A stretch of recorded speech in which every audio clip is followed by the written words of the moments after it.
Yes सरकार, नमस्कार। माहौल जबरदस्त शानदार सरकार। आई होप आपका रिवीजन अच्छा चल रहा है एंड सारे चैप्टर्स, हर एक पॉइंट जो इंटरकनेक्टिविटी के साथ है वो शायद आपको समझ में आ रहा है। आइए, अगला टॉपिक है क्या, place of supply, IGST act 2017। दिल थाम के बैठेगा क्योंकि हर एग्जामिनेशन के अंदर इनके पॉइंट्स सर क्वेश्चंस में आते ही आते हैं। कभी कभी तो इसका स्पेसिफिक क्वेश्चन बन जाता है एंड सर जो आपका 14 मार्क के क्वेश्चन बनते हैं उसमें तो इसके पॉइंट आते ही आते हैं। आओ बच्चों, सर हम शुरू करते हैं क्या, आईजीएसटी एक्ट का रिवीजन लेके प्रभु का नाम शुरू करते हैं आज का काम। तो सर सबसे पहली बात, GST is a destination based consumption tax. आपको पता है कि सर जहां पे गुड्स और सर्विसेज कंज्यूम होगी अल्टीमेटली उस स्टेट गवर्नमेंट को सर रेवेन्यू मिलने वाला जीएसटी का, इसलिए उस according he place of supply के प्रोविजंस ड्राफ्ट किए सो दैट जो रेस्पेक्टिव स्टेट में गुड्स और सर्विसेज कंज्यूम हो रही है वो प्लेस ऑफ सप्लाई होगा सो दैट उस स्टेट को रेवेन्यू मिल पाए जीएसटी का। This is the theme behind this chapter. आइए बच्चों, सर सबसे पहले हम पढ़ते हैं क्या, सेक्शन नंबर 7। अच्छा,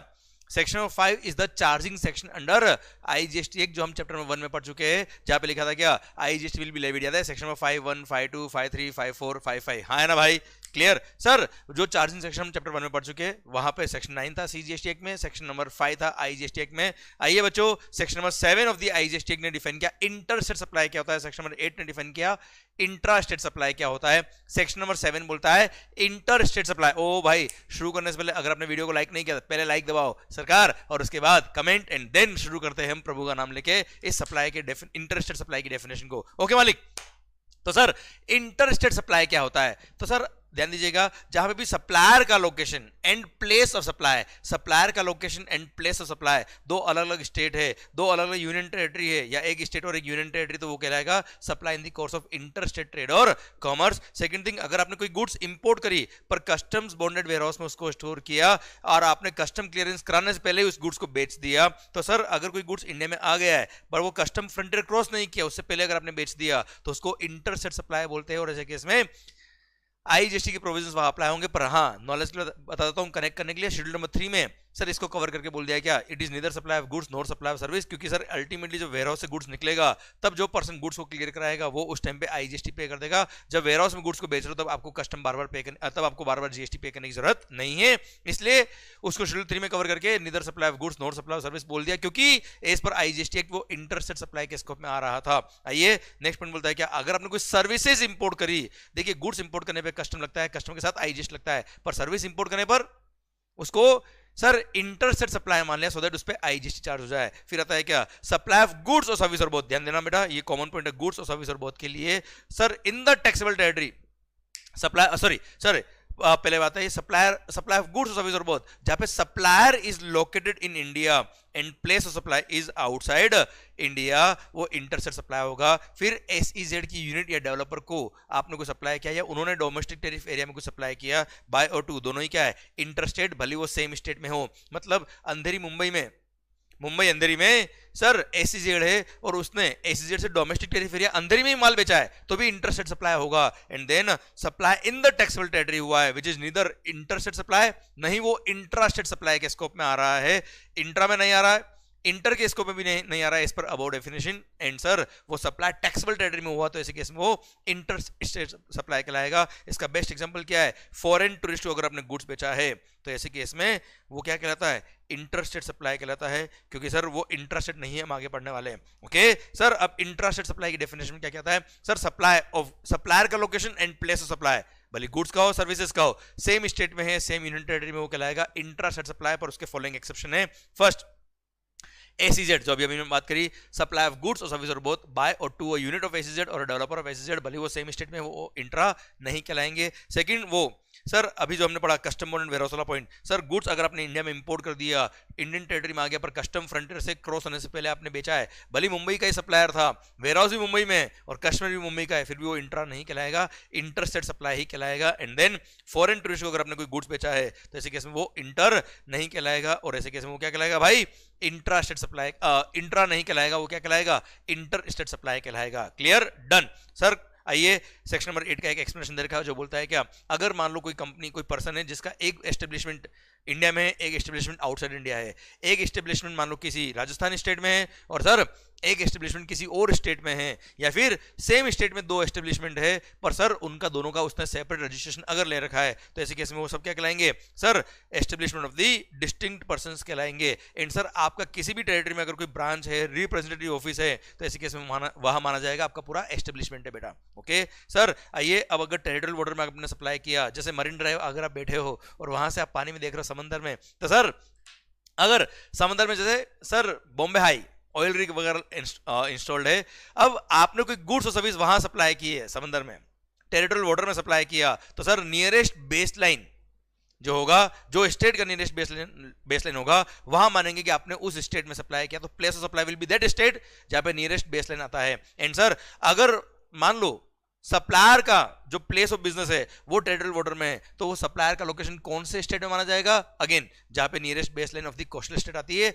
वो माना जाएगा कि उस स्टेट, वो that state is the place जहां पे वो सप्लायर का लोकेशन है। ओके चलिए सरकार, place of supply of goods. अब आगे हम कहा गुड्स के लिए प्लेस ऑफ सप्लाई डिफाइन करने के लिए सेक्शन नंबर 10 और सेक्शन नंबर 11 दे रखा है। सेक्शन नंबर 10 है domestic transaction with in the country, जो ट्रांजैक्शन होते हैं उसके लिए सेक्शन नंबर 10 है। इंपोर्ट एक्सपोर्ट ऑफ गुड्स के लिए सेक्शन नंबर 11 दे रखा है। Section number 10 subsection 1 clause a बोलता है कि प्लेस ऑफ सप्लाई जहां पे transaction involves movement of the goods, where the transaction involves movement of the goods, तो प्लेस ऑफ सप्लाई क्या होगा? जहां movement of the goods terminate होता है for delivery to the recipient, that movement is the, that location is the place of supply. भले वो movement supplier ने खुद ने कराया हो या रेसिपिएंट खुद अपने व्हीकल को लेके आया है या उसने ट्रांसपोर्टर अपॉइंट करके वो गुड्स लेके गया हो, मूवमेंट किसने कराया उससे मतलब नहीं है। जहां पे मूवमेंट इन्वॉल्व होता है वहां मूवमेंट जहां टर्मिनेट होता है that is the place of supply. Bill to ship to model अगर होता है तो सर मैंने आपके कहने पर गुड्स किसी थर्ड पर्सन को डिलीवर करी है, तो कहां डिलीवर किया उससे मतलब नहीं है सर। जो मेरा एक्चुअल कस्टमर है जिसके कहने पे मैंने डिलीवर किया, वो एक्चुअल कस्टमर का प्रिंसिपल प्लेस ऑफ बिजनेस होगा, that is the place of supply. तो सर बाहर का जो प्लेस ऑफ बिजनेस होगा that is the place of supply. पर हाँ, बिल टू शिप टू का एक मैंने एग्जांपल रखा बड़ा अच्छा। मान लो मिस्टर ए ने गुड्स बेचा किसको? मिस्टर बी को। पर मिस्टर बी ने बोला कि साहब आप डायरेक्ट सी को डिलीवर कर दो, तो सर ए ने भले ही शिपिंग करी कहां? सी के पास, पर बिल किसको लिखा है? बी को। तो बी का जो प्रिंसिपल प्लेस ऑफ बिजनेस है वही प्लेस ऑफ सप्लाई होगा between the transaction between a and B, जो सप्लाई नंबर 1 है। अब बी ने जो गुड्स लिखा होगा, गुड्स बेचा किसको? सी को, जिसका डिलीवरी डायरेक्ट ए से करा दिया। तो सर बी ने गुड्स बेचा है सी को, जहां पे movement of the goods involve था, तो sir movement of the goods terminate का हो रहा है, सी के यहां पर हो रहा है, तो सी का location the place of supply. जब बी सी को बिल लिखेगा तो वहां पे सेक्शन नंबर 10(1) ए के हिसाब से प्लेस ऑफ सप्लाई आ रहा है, और जब ए बिल लिख रहा है किसको? बी को, तो bill to ship to model के हिसाब से बी का लोकेशन आ रहा है सेक्शन नंबर 10(1) ए बी के हिसाब से। बेटा clear? Done. I hope you are getting the point. Okay तो sir in case of GST, in case of GST place of supply क्या होता है bill to ship to model के case में? I hope you got the point. यहां ध्यान रखिएगा, दो ट्रांजेक्शन होते हैं, ए और बी का ट्रांजेक्शन और बी और सी के बीच में ट्रांजैक्शन। सर कंफ्यूज मत होइएगा एग्जाम के केस में बेटा। आइए मालिक, सर सेक्शन नंबर 10(1) बोलता है क्या? अगर आपने सप्लाई किया पर where the transaction does not involve movement of the goods, जैसे कोई प्री इंस्टॉल्ड डीजी सेट है और आपने वहीं पे इंस्टॉल्ड हुआ गुड्स किसी को बेच दिया, तो जहां पे वो गुड्स लोकेटेड है that is the place of supply. Then जहां पे आपने गुड्स सप्लाई किया किसको? अनरजिस्टर्ड पर्सन को, तो सर अगेन ये section number 10 subsection 1 clause number c a नया ऐड किया, और अनरजिस्टर्ड पर्सन को अगर आपने गुड्स बेचा है तो अनरजिस्टर्ड पर्सन जिसको बेचा है उसका एड्रेस ऑन रिकॉर्ड अगर है, मतलब जब बिल इश्यू किया था उसका एड्रेस आपने लिखा था, तो रेसिपिएंट का लोकेशन ही प्लेस ऑफ सप्लाई होगा, क्योंकि डेस्टिनेशन बेस्ड कंजम्पशन टैक्स वो जिस स्टेट से आया है वो स्टेट में ले जाएगा और वहां गुड्स कंज्यूम करेगा, that location is the place of supply. Sir आपने उसका कंप्लीट एड्रेस नहीं लिखा पर केवल स्टेट का नाम भी लिख दिया, जैसे वो हरियाणा से आया था आपने हरियाणा लिख दिया, चलेगा, वही एड्रेस ऑन रिकॉर्ड मान लिया जाएगा। पर अगर रेसिपिएंट का एड्रेस ऑन रिकॉर्ड नहीं है तो फिर सप्लायर का लोकेशन ही क्या कहलाएगा? Place of supply. अब इसमें एक सर्कुलर इशू हुआ जहां बोला गया अगर मान लो इलेक्ट्रॉनिक कॉमर्स ऑपरेटर के थ्रू आपने कोई गुड्स परचेज किया, मान लो मैं बायर हूं पर सर मैंने डिलीवरी किसी फ्रेंड के यहाँ करवाया, सर आपने जैसे मान लो अपनी गर्लफ्रेंड के लिए कोई सर मोबाइल फोन परचेज किया ऑनलाइन और डिलीवरी एड्रेस क्या है? उस गर्लफ्रेंड की का घर का एड्रेस बेटा, हाँ है ना भाई सर। तो ऐसे केस में बिलिंग तो हो रही है किसके नाम पर? अपने नाम पर, और डिलीवरी थर्ड पर्सन की हो रही है, तो ऐसे केस में कस्टमर अगर रजिस्टर्ड होता तो सर उसका address he place of supply माना जाता है, क्योंकि ये माना जाता है कि मूवमेंट वहीं पे हुआ है बेटा, ये माना जाएगा बिल टू शिफ्ट वाला केस हो गया बेटा। पर अगर कस्टमर अनरजिस्टर्ड है, अब बिलिंग एड्रेस अलग है, डिलीवरी एड्रेस अलग है, बिलिंग एड्रेस अलग है, डिलीवरी एड्रेस अलग है, तो ऐसे केस में सर आपको पता है destination based consumption tax, ultimately goods consume का हो रहा है गर्लफ्रेंड के यहाँ पे, तो गर्लफ्रेंड का location is the place of supply, address of delivery is the place of supply. हाँ है ना भाई, अनरजिस्टर्ड पर्सन को अगर बेचा है तो। आइए बच्चों, सेक्शन नंबर 10(1)D बोलता है क्या, अगर कहीं किसी साइट पे जाके अपने गुड्स को असेंबल किया है, इंस्टॉल किया है, तब जाके गुड्स का सप्लाई कंप्लीट हुआ, तो जहां असेंबल किया, जहां इंस्टॉल किया, वहीं पे गुड्स कंज्यूम हो रहा है, that is a place of supply. अब बताया क्या, अगर आपने किसी वेसल में, एयरक्राफ्ट में सर, या किसी व्हीकल में, ऑन बोर्ड ट्रेन में कोई गुड्स बेचा है, तो ऐसे केस में ध्यान है, ट्रेन में चाय चाय मसाला चाय, पर सर चाय इज अ सर्विस भाई, गुड्स। मैं सर ट्रेन के अंदर गुड्स बेचता हूँ, खिलौने बेचता हूँ, सर मैं फ्लाइट के अंदर कोई गुड्स बेचता हूँ, तो ऐसे केस में ऑन बोर्ड अगर मैंने कोई गुड्स बेचा है, कोई क्रूज है बेटा जहाँ पार्टी शार्टी मजाक माहौल सर सब चल रहा है, तो ऐसे केस में वहां अगर मैंने कोई गुड्स बेचा है, तो ऐसे केस में प्लेस ऑफ सप्लाई क्या होगा sir, first schedule depart sir, वहां पे ऐसे केस में गुड्स अगर बेचा है तो प्लेस सप्लाई क्या होगा, where the goods were taken on board, goods का बोर्डिंग कहां से कराया था, that is the place supply. अब गुड्स रास्ते में कहीं भी बेचा हो हमें कोई मतलब नहीं, पैसेंजर कहीं से भी आया वी डोंट केयर, तो the place where the goods are taken on the board is the place of supply. ये हो गया गुड्स का प्लेस ऑफ सप्लाई का सेक्शन नंबर 10 सबसेक्शन 1 खत्म। सेक्शन नंबर 10(2) ने पावर देर का रूल्स बनाने का, जो अब तक कोई इस तरह का यूज नहीं हुआ है, उसका कोई ऐसा झगड़ा हुआ ही नहीं सर। आइए section number 10 subsection number section number 10 हमने पढ़ लिया, सेक्शन नंबर 11 पढ़ते हैं sir. In case of import of goods and export of goods, place of supply क्या होगा, in case of import of goods location of the importer is the place of supply, और in case of export of goods location outside India is the place of supply. अच्छा, import of goods का मतलब क्या होता है, bringing the goods in India from a place outside India is called import of goods. Export of goods means taking goods from India to a place outside India is called export of goods. Clear, done. अच्छा ध्यान देना बेटा, आपने China से goods खरीदा और Japan बेच दिया without bringing the goods into India at all, जैसे केस में ये एक्सपोर्ट के स्कोप में नहीं आता है बेटा। जो आपने बेचा है ना जापान को गुड्स, वो एक्सपोर्ट में नहीं आ रहा है, क्योंकि taking goods from India to a place outside India is called export. पर टेक्निकली ये इंटरस्टेट सप्लाई के स्कोप में आ रहा था, इसलिए शेड्यूल नंबर 3 में उस ट्रांजैक्शन को इंसर्ट करके बोल दिया क्या, अगर आपने नॉन टैक्सेबल टेरिटरी से गुड्स खरीदा और नॉन टैक्सेबल टेरिटरी में बेच दिया, तो it is neither supply of goods nor supply of service, उस पर कोई जीएसटी नहीं लगेगा। क्लियर, क्योंकि टेक्निकली एक्सपोर्ट के स्कोप में नहीं आ रहा था, टेक्निकली इंटरस्टेट सप्लाई के स्कोप में आके उस पर जीएसटी लग रहा था, इसलिए रेट्रोस्पेक्टिव अमेंडमेंट करके गवर्नमेंट ने पॉइंट ऐड किया था शेड्यूल नंबर 3 में। आइए बच्चों, sir place supply of services, ध्यान सुनिएगा बड़ा सर, बड़ा अच्छा पॉइंट आएगा इसके अंदर। सेक्शन नंबर 12 सबसेक्शन 1 बोलता है क्या, जहां पे सप्लायर का लोकेशन और एंड रेसिपिएंट का लोकेशन दोनों ही इंडिया के अंदर है, वहां सेक्शन नंबर 12 लगेगा। और जहां सप्लायर का लोकेशन और place of supply outside India है, सप्लायर का लोकेशन और रेसिपिएंट का लोकेशन आउटसाइड इंडिया है, तो सर ऐसे केस में सेक्शन नंबर 13 लगेगा। मतलब इंटरनेशनल ट्रांजैक्शन के केस में सेक्शन 13, डोमेस्टिक ट्रांजैक्शन में सेक्शन नंबर 12। दिल थाम के सुनेगा, बड़े अच्छे प्रोविजंस आएंगे, सर्कुलर भी हम पढ़ेंगे बहुत सारे इसके अंदर।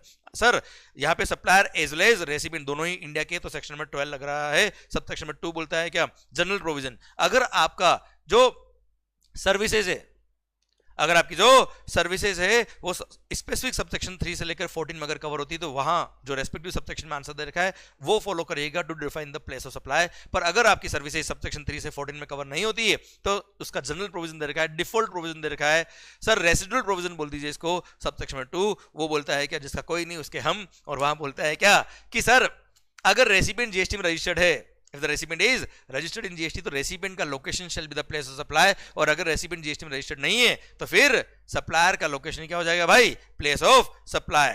हाँ है ना भाई, सर ऐसा नहीं होता है। एक चीज सुनिए अब ध्यान से, गलती मत करना, अगर सप्लायर ने जिसको सर्विसेज दी है रेसिपिएंट, अगर recipient is registered in GST, तो रेसिपिएंट का लोकेशन द प्लेस सप्लाई, क्योंकि सर्विसेज बेटा है, यहाँ कोई गुड्स डिलीवर नहीं हो रहा है, गुड्स का मूवमेंट नहीं हो रहा है, ये सर्विसेज है, इसलिए सर्विसेज में अगर recipient is registered in GST, तो रेसिपिएंट का location shall be the place of supply. और अगर रेसिपिएंट जीएसटी में रजिस्टर्ड नहीं है तो कोशिश तो करो, destination based consumption tax services कहां कंज्यूम हो रही है, रेसिपिएंट के लोकेशन पे कंज्यूम हो रही है, तो कोशिश करो पहले, अगर रेसिपिएंट रजिस्टर्ड है तो उसका लोकेशन द प्लेस सप्लाई, अगर रेसिपिएंट रजिस्टर्ड नहीं तो उसका एड्रेस ऑन रिकॉर्ड अगर है, अगर उसका एड्रेस ऑन रिकॉर्ड एग्जिस्ट करता है तो रेसिपिएंट का location shall be the place of supply, और अगर रेसिपिएंट का एड्रेस ऑन रिकॉर्ड भी नहीं है तो फिर सप्लायर का location is the place of supply.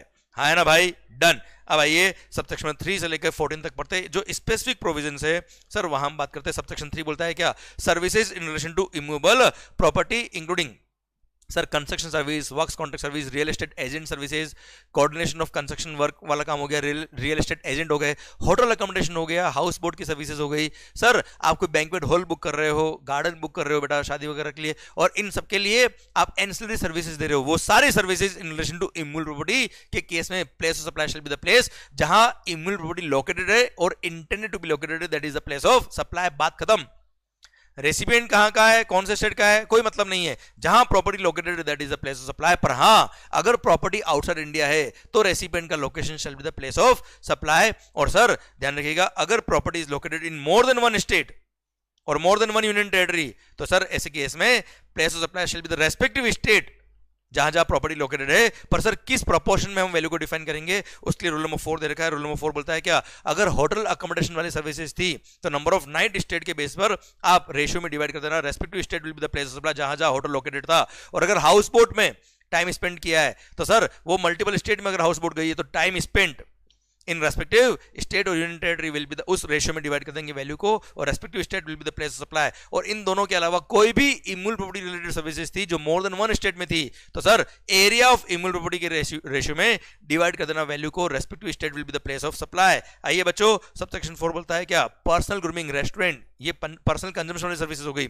Services in respect of sir restaurant और outdoor catering, beauty treatment, health services, fitness, beauty treatment services, cosmetic और प्लास्टिक सर्जरी, ऐसे केस में जहां सर्विसेज एक्चुअली परफॉर्म करी that is the place of supply. अब recipient कहां से आया, वी डोंट केयर, जहां सर्विसेज परफॉर्म हुई that is the place of supply. Recipient registered हो अनरजिस्टर्ड हो we don't care. Movie production house, उसने ब्यूटी ट्रीटमेंट की सर्विसेज ली, मेकअप आर्टिस्ट की सर्विसेज ली अपने हीरो हीरोइन के लिए, सर जहां सर्विसेज परफॉर्म करी that is the place of supply. Sir आप भली कश्मीर जाके शूटिंग करो, आप भली पंजाब जाके शूटिंग करो, जहां सर्विसेज परफॉर्म करी that is the place of supply. Clear sir. अब बताइए ट्रेनिंग और परफॉर्मेंस अप्रेजल सर्विसेज, अगर मैंने B2B सप्लाई किया है, रेसिपिएंट सर जिसको मैंने ट्रेनिंग दी है, जिसको मैंने कोचिंग पढ़ाया है, वो अगर जीएसटी में रजिस्टर्ड है, जैसे मैंने कई सारे कॉर्पोरेट को ट्रेनिंग दी जीएसटी की, तो ऐसे केस में B2B सप्लाई अगर है तो रेसिपिएंट का location is the place of supply. और अगर रेसिपिएंट रजिस्टर्ड नहीं है तो जहां सर्विसेज परफॉर्म करी वही प्लेस ऑफ सप्लाई हो जाएगा। क्लियर, जहां सर्विसेज परफॉर्म करी वही क्या हो जाएगा, प्लेस ऑफ सप्लाई। हम लोग जैसे आपको ऑनलाइन वीडियो क्लासेस देते हैं through pen drive, Google drive etcetera, तो सर आपका respective address is the place of supply, क्योंकि हमने एक तरह से सर्विसेज आपके यहां परफॉर्म करी, that is the place of supply. और अगर आप रजिस्टर्ड होते हैं तो ऐसे केस में आपका location is the place of supply always. Okay sir, आइए नाउ सर किसी इवेंट में एडमिशन ले रहे हो या अम्यूजमेंट पार्क में आपने एडमिशन लिया है, जैसे आर्टिस्टिक हो गया, आईपीएल में आपने टिकट परचेज किया, तो ऐसे केस में जहां इवेंट हो रहा है या होने वाला that is the place of supply. या इनसे रिलेटेड कोई एंसिलरी सर्विसेज है, वो भी उसके लिए भी प्लेस सप्लाई क्या होगा, जहां वो इवेंट हो रहा है या होने वाला that is the place of supply. अच्छा, एंसिलरी सर्विस का एक एग्जांपल, सपोज सर bookmyshow.com की सर्विसेज हो गई जो एडमिशन टू इवेंट्स की सर्विसेज प्रोवाइड करता है, उसका जो कमीशन होगा, उसका जो कन्वेंस फी होगा, उसके लिए प्लेस ऑफ सप्लाई क्या होगा, जहां इवेंट हो रहा है। या सपोज कोई इवेंट हो रहा है जिसमें आपको कोई इंस्ट्रूमेंट चाहिए अंदर बजाने के लिए, है ना, और वहां पर सर वो इंस्ट्रूमेंट नेसेसरी है सो दैट आप एंजॉय कर पाएंगे उस इवेंट को, तो उसके लिए कोई रेंट आपने पे किया, तो अगेन वो रेंटिंग चार्ज भी प्लेस सप्लाई क्या होगा, सर जहां इवेंट हो रहा है, because that is ancillary to और to admission to such event. आइए सर, अब बताए क्या, event management services, organising the event including supply of services in relation to conference, fair, exhibition, celebration etcetera. कोई इवेंट हो रहा है उसको ऑर्गेनाइज कर रहे हो, सर इवेंट मैनेजमेंट सर्विसेज, या फिर उसका स्पॉन्सरशिप सर्विसेज आप प्रोवाइड कर रहे हो, या उससे रिलेटेड कोई भी एंसिलरी सर्विस दे रहे हो, तो ऐसे केस में सर अगर आप जीएसटी में रजिस्टर्ड हो तो रेसिपिएंट अगर जीएसटी में रजिस्टर्ड है, बात ही खत्म, इवेंट कहां हो रहा है वी डोंट केयर, रेसिपिएंट का location is the place supply. ध्यान देना, इसके क्वेश्चन बनते हैं। एंड सर अगर रेसिपिएंट जीएसटी में रजिस्टर्ड नहीं है तो जहां इवेंट हो रहा है या होने वाला that is the place of supply. पर अगर इवेंट आउट ऑफ इंडिया हो रहा है तो रेसिपिएंट का location will be the place of supply. और अगर इवेंट मल्टीपल स्टेट्स में हो रहा है तो sir respective state will be the place of supply. और valuation mechanism respective state wise कैसे निकालेंगे, अगर कॉन्ट्रैक्ट में दिया तो बहुत अच्छी बात है, कॉन्ट्रैक्ट में नहीं दिया तो रूल नंबर 5 बोलता है कि जनरली एक्सेप्टेड अकाउंटिंग प्रिंसिपल के हिसाब से रेस्पेक्टिव स्टेट वाइज आपको वैल्यूएशन निकालना पड़ेगा, and respective state will be the place of supply in respect of event management services. पर हाँ, इन सब का झगड़ा ही नहीं होगा अगर रेसिपिएंट जीएसटी में रजिस्टर्ड है, कोई फर्क नहीं पड़ता सर मल्टीपल स्टेट में हो, कहां पे इवेंट हो रहा है, आउट ऑफ इंडिया हो रहा है, कहां हो रहा है, वी डोंट केयर। अगर रेसिपिएंट जीएसटी में रजिस्टर्ड है तो रेसिपिएंट का लोकेशन ही प्लेस ऑफ सप्लाई होता है, पिक्चर ही खत्म। ओके चलिए सरकार, अब आइए, अच्छा इवेंट ऑर्गेनाइज करने से रिलेटेड कोई एंसिलरी सर्विस का एग्जांपल, तो ये मैंने दे रखा है, जैसे मान लो साउंड इंजीनियर हो गया, कोई कॉन्सर्ट हो रहा है, अब उसके लिए साउंड इंजीनियर आपने अपॉइंट किया, सो दैट सर स्पीकर्स कहाँ रखने हैं, क्या हाइट पे होना चाहिए, क्या डायरेक्शन होना चाहिए, सो दैट साउंड प्रॉपर्ली वहां पे बज पाए, क्लियर, वरना बज जाएगी अच्छे से। तो सर ऐसे केस में सर साउंड इंजीनियर की services are ancillary to organise the event, तो वहां पे भी सेक्शन नंबर 12 सबसेक्शन 7 ही लगेगा। ओके चलिए, आइए मालिक, सर अब transportation of the goods including by way of mail और कुरियर के केस में अगर B2B सप्लाई, रेसिपिएंट अगर जीएसटी में रजिस्टर्ड तो रेसिपिएंट का location is the place of supply, और रेसिपिएंट जीएसटी में रजिस्टर्ड नहीं तो जहां से सर गुड्स उठाया है, the place where the goods are handed over to the transporter for their transportation is the place of supply. Delivered कहां किया, वी डोंट केयर. ओके मालिक. सर अब आता है place of supply in respect of passenger transportation services. Same बात, अगर recipient GST में registered है तो रेसिपिएंट का location is the place of supply, और रेसिपिएंट अगर जीएसटी में रजिस्टर्ड नहीं है तो जहां से पैसेंजर को उठाया है, the place where the passenger embark on the conveyance for continuous journey is the place of supply. पर ध्यान दीजिएगा, अगर रिटर्न टिकट है Mumbai to Delhi, Delhi to Mumbai, return flight अगर आपने बुक कराई तो दोनों ही टिकट को सेपरेट जर्नी माना जाएगा, उसको कंटिन्यूअस जर्नी नहीं मानते. पर हाँ, रेस्पेक्टिव प्लेस है जब एम्बार्क करेगा, that respective place will be the place of supply. अगर रेसिपिएंट अनरजिस्टर्ड है तो अच्छा, रेसिपिएंट रजिस्टर्ड है, बात ही खत्म. रेसिपिएंट का location is the place of supply. Okay मालिक. चल अच्छा, एक और बात, अगर मान लो रेसिपिएंट जीएसटी में रजिस्टर्ड नहीं है एंड उसने बल्क में मान लो कोई टिकट परचेज कर लिए and eight the time of booking the passage place of embarkation is not known at the time of booking the passage, तो पता कैसे पड़ेगा कहां से वो एम्बार्क करने वाला, जबकि उसने पेमेंट तो अभी एडवांस में कर दिया है. तो ऐसे जैसे आपको सर आपने 100 टिकट एक साथ ले ली और बोल दिया कि हमें जब भी मेरे को फ्लाई करना होगा मैं 10 दिन पहले आपको बुक करा दूंगा कि कहां से कहां मेरे को फ्लाई करना है, पर मेरे 100 टिकट आज ही बुक कर दो, ये प्राइस हमारा फिक्स हो गया. तो ऐसे केस में प्लेस ऑफ एम्बार्केशन नहीं पता ना उन 100 टिकट पे कब होगा, कहां से होगा. तो ऐसे केस में सर सबसेक्शन नंबर 2 लगेगा, वहां पे जनरल प्रोविजन डिफॉल्ट प्रोविजन के हिसाब से प्लेस ऑफ सप्लाई निकाला जाएगा, where the place of embarkation is not known at the time of booking the passage. Clear. या कभी वाउचर दिया अपने फ्लाइट एयरलाइंस ने आपको, तो ऐसे केस में सर आपने जो एडवांस पेमेंट किया है उस वाउचर के लिए, उस टिकट के लिए, तो ऐसे केस में प्लेस सप्लाई क्या होगा, eight the time of booking the passage. ये नहीं पता कहां से आप एम्बार्क करने वाले हो, तो अगेन सर सबसेक्शन 2 लगेगा. अब आइए बच्चों, सर ये था आपका क्या, अच्छा सुनना, ये पैसेंजर ट्रांसपोर्टेशन के केस में रेसिपिएंट अगर रजिस्टर्ड है तो पिक्चर ही खत्म यार, बात खत्म. जहां से पैसेंजर ने एम्बार्क किया नहीं किया, वी डोंट केयर, रेसिपिएंट का लोकेशन ही प्लेस सप्लाई है. ओके मालिक. चलिए सर अब बताया गया सर सबसेक्शन में 10, सर ऑन बोर्ड सर्विसेज, चाय मसाला चाय, या आप किसी क्रूज में पार्टी शार्टी माहौल जबरदस्त शानदार कर रहे हो, फ्लाइट में आपने कोई सर्विसेज लिए, सर क्रूज में आपने कोई सर्विसेज लिए, तो सर ऑन बोर्ड जो सर्विसेज ली उसके लिए प्लेस सप्लाई क्या होगा, sir first scheduled point of departure of the convince shell be the place of supply. आपने सर्विसेज कहां ली हमें कोई मतलब नहीं है. सर अब आता है क्या, telecom services, internet services, data transfer, broadcasting, cable, direct to home services, D2H television होता है टाटा इसका है. सर इन सब की सर्विसेज के लिए प्लेस ऑफ सप्लाई क्या होगा, यहाँ पे 4 केस दे रखे. अगर फिक्स्ड टेलीकॉम लाइन है, लैंडलाइन कनेक्शन, या leased circuit, internet lease circuits के बेस पे सर्विस दे रहे हो, या एंटीना या केबल के थ्रू आप सर्विस दे रहे हो, तो जहां पे वो डिश एंटीना या फिक्स्ड लाइन जहां लोकेटेड है to provide the service, that is the place of supply. हाँ है ना भाई. सर जहां पे वो एंटीना लोकेटेड है, जहां पे फिक्स्ड लाइन लोकेटेड है, जहां से आपको सर्विस मिल रही है, that is the place of supply. Fixed landline है तो जहां लैंडलाइन इंस्टॉल्ड है, that is the place of supply. और अगर मोबाइल कनेक्शन है सर फॉर टेलीकॉम सर्विसेज और इंटरनेट सर्विसेज, पर अगर पोस्टपेड कनेक्शन है तो बिलिंग एड्रेस, पर अगर प्रीपेड कनेक्शन है जो मैक्सिमम लोगों के पास है आज, तो ऐसे केस में प्लेस सप्लाई क्या होगा, तो मोबाइल कनेक्शन केस में अगर प्रीपेड है या direct to home television services जहां पे प्रीपेड होता है, जैसे टाटा स्काई वगैरह में होता है सर, तो ऐसे केस में सर यहां पे 2 ट्रांजेक्शन, मान लो एयरटेल ने रिचार्ज कूपन या रिचार्ज वाउचर्स बेचे किसको, डिस्ट्रीब्यूटर्स को या एजेंट को, और उन्होंने बेचा आपको, तो 2 ट्रांजेक्शन होंगे बेटा. तो सर ऐसे केस में एयरटेल ने जब वो डिस्ट्रीब्यूटर या सेलिंग एजेंट को बेचा है, तो सर ऐसे केस में वो डिस्ट्रीब्यूटर या सेलिंग एजेंट का location is the place of supply between the transaction. कौन कौन सा एजेंट ने जब बेचा किसको, सेलिंग एजेंट को, क्योंकि सेलिंग एजेंट एक बिजनेसमैन है बेटा, तो उसको आईटीसी मिलना चाहिए, तो उसका location shall be the place of supply. And sir in case अगर फाइनल सब्सक्राइबर को बेचा है, या तो भले डायरेक्ट एयरटेल ने बेच दिया है,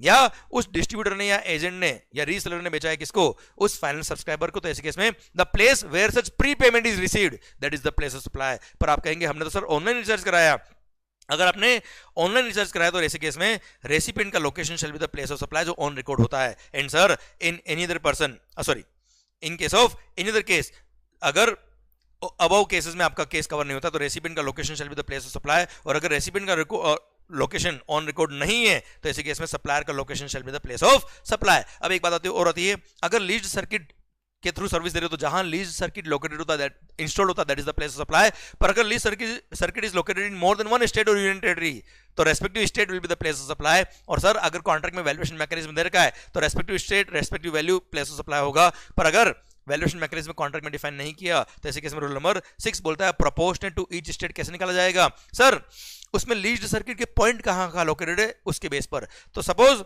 उसका स्टार्टिंग पॉइंट दिल्ली में है और एंड पॉइंट मुंबई में है, तो 1:1 के रेशियो में दिल्ली एंड महाराष्ट्र में प्लेस ऑफ सप्लाई हो जाएगा। अच्छा, मान लो मुंबई में 2 पॉइंट है, दिल्ली में 1 पॉइंट है, तो 1:2 के रेशियो में वैल्यू को डिवाइड कर देंगे एंड 1:2 के रेशियो में प्लेस ऑफ सप्लाई आ जाएगा। पर मान लो बीच में कोई इंटरमीडिएट पॉइंट है और उस इंटरमीडिएट पॉइंट से भी आप सर्विसेज सप्लाई कर रहे हो लीज सर्किट की, तो जहां वो इंटरमीडिएट पॉइंट लोकेटेड है वो भी वन ऑफ द पॉइंट हो जाएगा to define the place of supply. Suppose Gujarat में एक इंटरमीडिएट पॉइंट है जहां से आप सर्विसेज दे रहे हो, तो दिल्ली 1, गुजरात 1, मुंबई 2 सर, तो 1:1:2 के रेशियो में आपको वैल्यू डिवाइड करनी पड़ेगी। Respective state will be the place of supply. आइए मालिक, सर सबसेक्शन में 12 बोलता है क्या, banking and other financial services including stock broking services में सर रेसिपिएंट का लोकेशन ऑन रिकॉर्ड अगर है that is the place of supply, और रेसिपिएंट का एड्रेस ऑन रिकॉर्ड नहीं है तो सप्लायर का लोकेशन खुद का क्या हो जाएगा, प्लेस ऑफ सप्लाई। अब इंश्योरेंस सर्विस के केस में अगर रेसिपिएंट जीएसटी में रजिस्टर्ड B2B ट्रांजैक्शन तो रेसिपिएंट का location shall be the place of supply, पर रेसिपिएंट अगर जीएसटी में रजिस्टर्ड नहीं है तो रेसिपिएंट का लोकेशन ऑन रिकॉर्ड जो है that is the place of supply. पर हाँ, इंश्योरेंस सर्विस के केस में ऐसा हो ही नहीं सकता कि रेसिपिएंट का एड्रेस ऑन रिकॉर्ड नहीं हो, कि वरना इंश्योरेंस क्लेम कहां भेजेंगे सर। इसलिए सर इसमें रेसिपिएंट रजिस्टर्ड है तो भी उसका लोकेशन, रेसिपिएंट रजिस्टर्ड नहीं है तो भी रेसिपिएंट का लोकेशन ही प्लेस ऑफ सप्लाई होता है। And last subsection number 14 for section में 12, advertisement services provided to central government, state government और स्टैट्यूटरी बॉडी और लोकल अथॉरिटी के केस में प्लेस सप्लाई क्या होगा, जहां वो एडवर्टाइजमेंट डिससेमिनेट हो रहा है, जिस स्टेट में, जिस एरिया में, जिस स्टेट में वो एडवर्टाइजमेंट डिससेमिनेट हो रहा है, डिस्प्ले हो रहा है, that is the place of supply. और अगर मल्टीपल स्टेट में वो एडवर्टाइजमेंट डिस्प्ले हो रहा है तो ऐसे केस में respective state as per the provisions of the contract जो वैल्यूएशन मैकेनिज्म आएगा वो respective state will be the place of supply for that value. और अगर वैल्यूएशन मैकेनिज्म डिफाइन नहीं किया तो उसके लिए भी रूल्स दे रखे, पर वो रूल स्पेसिफिक, इतना इंडस्ट्री स्पेसिफिक है कि वो आपको अलग से याद करने की जरूरत नहीं होती नॉर्मली। Clear, done. तो respective state will be the place of supply जहां वो एडवर्टाइजमेंट डिससेमिनेट हो रहा है। सर ये सेक्शन 12 पूरा सर्विसेज से खत्म होता है। अब सुनना, आपको कभी भी क्वेश्चन अगर सर्विसेज का आता है तो सबसे पहले दिमाग में रखना है सबसेक्शन 3 से लेकर 14 तक कोई भी क्वेश्चन पूछा है, सपोज एक सीए ने ऑडिट किया है, कंसल्टेंसी दिया है, तो उसके लिए प्लेस सप्लाई क्या होगा। अब आप दिमाग में लगाना सबसेक्शन 3 से लेके 14 में कवर है क्या, अगर नहीं कवर है तो सबसेक्शन में 2 लगाइएगा। और 2 बोलता है क्या, रेसिपिएंट अगर रजिस्टर्ड तो उसका लोकेशन, रेसिपिएंट रजिस्टर्ड नहीं तो उसका एड्रेस ऑन रिकॉर्ड है तो वो नहीं, तो फिर सप्लायर का location is the place of supply. This is how you will have to apply the section number 12। Now section number 13, section number 13 बोलता है क्या, जहां पे सप्लायर ऑफ सर्विस और रेसिपिएंट ऑफ सर्विस दोनों में से कोई एक पर्सन कहाँ है, आउटसाइड इंडिया है, तो मतलब ये ट्रांजैक्शन इंटरनेशनल ट्रांजैक्शन वहां सबसेक्शन नंबर 2 से लेकर 13 जो हम पढ़ेंगे उसके अकॉर्डिंग प्लेस ऑफ सप्लाई निकलेगा सेक्शन में 13 के अकॉर्डिंग। क्लियर, तो ये इंटरनेशनल ट्रांजैक्शन है। अब सर ये पढ़ने से पहले मैं आपको पहले एक बार एक्सपोर्ट ऑफ सर्विस की डेफिनेशन और इंपोर्ट ऑफ सर्विस की डेफिनेशन पढ़ा देता हूं, क्योंकि गुड्स के केस में तो import of goods means bringing goods from outside India to India is called import of goods, export of goods means taking goods from India to a place outside India is called export of goods। वो तो simple definition था goods का। Services में कुछ conditions है, क्योंकि services में कोई physical movement of the goods नहीं हो रहा है। टेलीफोन में सर्विसेज दी, ईमेल पे सर्विस दी, वो भी एक्सपोर्ट इंपोर्ट हो सकता है बच्चों। तो वहां पे एक्चुअली एक्सपोर्ट कब होगा, 5 कंडीशन दे रखी है। First, supplier should be located in India. Second, recipient of service should be located outside India. Third, place of supply should also be outside India. Then fourth, जहां पे सर पेमेंट आ रहा है वो payment should be received in convertible foreign exchange, और जहां पे RBI ने अलाउ कर दिया वहां पेमेंट अगर आईएनआर में आ रहा तो भी चलेगा। एंड लास्ट कंडीशन बोलता है क्या, दोनों पर्सन जो सप्लायर और रेसिपिएंट वो दोनों पर्सन सेम पर्सन के डिस्टिंक्ट एस्टेब्लिशमेंट नहीं होने चाहिए, तब जाके वो एक्सपोर्ट कहलाएगी, अदरवाइज एक्सपोर्ट नहीं कहलाएगी। ये पांचों कंडीशन क्यूमुलेटिवली पूरी होनी चाहिए। सर अब आता है क्या, import of service. Import of service में 3 condition, supplier should be located outside India, recipient should be located in India, plus सबसे important sir place of supply should also be in India, तब जाके वो import of service कहलाएगा। Sir otherwise import of service नहीं कहलाएगा। जरूरी नहीं कि सप्लायर आउट ऑफ इंडिया का, रेसिपिएंट इंडिया का, तो वो इंपोर्ट हो ही हो। जैसे आप आउट ऑफ इंडिया गए और आपने वहां पे कोई सर्विसेज ली, कौन सी, खाने की बेटा, या वाटर स्पोर्ट्स, ये जो पानी के अंदर होता है ना वाटर स्पोर्ट्स वगैरह बेटा, वो बोल रहा हूं, आप पता नहीं क्या समझ रहे हो। तो सर ऐसे केस में अगर आपने आउट ऑफ इंडिया ये सर्विसेज ली जहां परफॉर्मेंस बेस्ड सर्विसेज है, जहां सर्विसेज परफॉर्म करी that is the place of supply, तो सर ऐसे केस में सप्लायर भले आउट ऑफ इंडिया का है, थाईलैंड का मान लो, रेसिपिएंट आप इंडिया के, पर प्लेस ऑफ सप्लाई क्या है, थाईलैंड है, तो सर ऐसे केस में वो इंपोर्ट ऑफ सर्विस नहीं हुआ, कोई जीएसटी पे नहीं करना, वरना पता पड़ा आप आउट ऑफ इंडिया घूमने गए, वहां पता नहीं कौन कौन सी सर्विसेज आपने ली और यहाँ पे इंडिया में आके जीएसटी पे कर रहे हो। घर वाले बोलेंगे भाई तूने करा क्या जो जीएसटी आप यहाँ के पे कर रहा है। क्लियर? इसलिए प्रैक्टिकली वो इंपोर्ट ऑफ सर्विस है ही नहीं, और इसलिए डेफिनेशन भी इस तरह से गवर्नमेंट ड्राफ्ट करती है प्रैक्टिकल व्यू को ध्यान में रखते हुए। आइए बच्चों अब पढ़ते हैं प्रोविजंस, तो मजा आएगा आपको। सर जनरल प्रोविजन बोलता है सबसेक्शन नंबर 2 कि अगर आपकी सर्विसेज स्पेसिफिक सर्विस सबसेक्शन 3 से लेकर 13 में कवर नहीं होती है तो ऐसे केस में सबसेक्शन 2 पे आइएगा, मतलब जिसका कोई नहीं उसका subsection 2, general provision, default provision, residual provision इसको बोल सकते हैं। और ये बोलता है क्या, रेसिपिएंट का location destination based consumption tax, GST is a destination based consumption tax, तो रेसिपिएंट का location will be the place of supply. और अगर ऑर्डिनरी कोर्स ऑफ बिजनेस में रेसिपिएंट का लोकेशन डिटरमाइन नहीं होता है तो ऐसे केस में फिर सप्लायर का location will be the place of supply.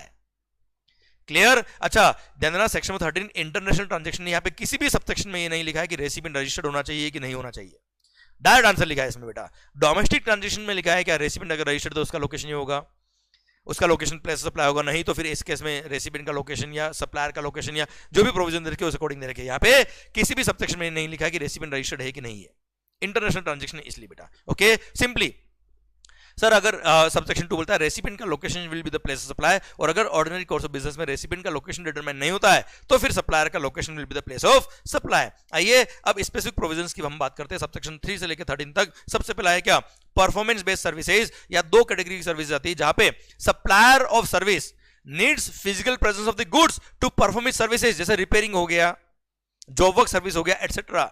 Sir सुनना, पहले बात कर रहा हूं गुड्स के रिगार्डिंग, जहां पे supplier of services needs the physical presence of the goods to perform its services, तो ऐसे केस में जहां सर्विसेज परफॉर्म करी that is the place of supply. पर अगर कोई गुड्स टेम्पररी इंडिया में आया है फॉर एनी रिपेयरिंग या जॉब वर्क या any such like kind of operation या प्रोसेसिंग, और वो गुड्स पे आपने सर्विसेज परफॉर्म करके वो गुड्स वापस से इंडिया से बाहर भेज दी without using those goods in India at all, या after such use which was required to perform such services, मतलब आपने इंडिया में यूज नहीं किया, जस्ट वो यूज किया जिससे पता पड़ पाए कि आपकी गुड्स या सर्विसेज रिपेयर हुई है नहीं हुई, जॉब वर्क हुआ कि नहीं हुआ, तो ऐसे केस में सबसेक्शन नंबर 3 नहीं लगेगा। मतलब अगर कोई गुड्स टेम्पररी इंडिया में आया है for the purpose of repairs etcetera, और आपने रिपेयर्स एटसेट्रा सर्विसेज परफॉर्म करके वो गुड्स वापस से बाहर भेज दिया without being used in India, तो ऐसे केस में सबसेक्शन 3 नहीं लगेगा तो क्या लगेगा, सबसेक्शन 2 लगेगा। 2 बोलता है क्या, रेसिपिएंट का location shall be the place of supply, और ऐसे केस में सर अगर बाकी conditions of export of service satisfy होती है तो वो एक्सपोर्ट में कवर हो जाएगा।